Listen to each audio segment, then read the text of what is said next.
Mana ajoyib, mana hozir mana shu konkursda Grand Prix'ni olishini o'zi ham bir yil ichidagi katta muvaffaqiyat.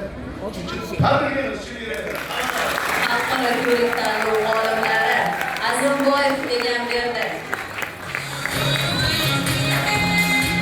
Zokirov Muhammadiyor, Ergashev Mavlonbek, Shokirov Jasurbek.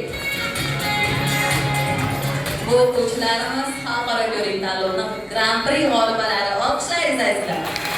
Tabriklaymiz. Xuddi shunday ko'rik tanlov g'olibasi, birinchi o'rin g'olibasi Abdurazzoqova Farangiz.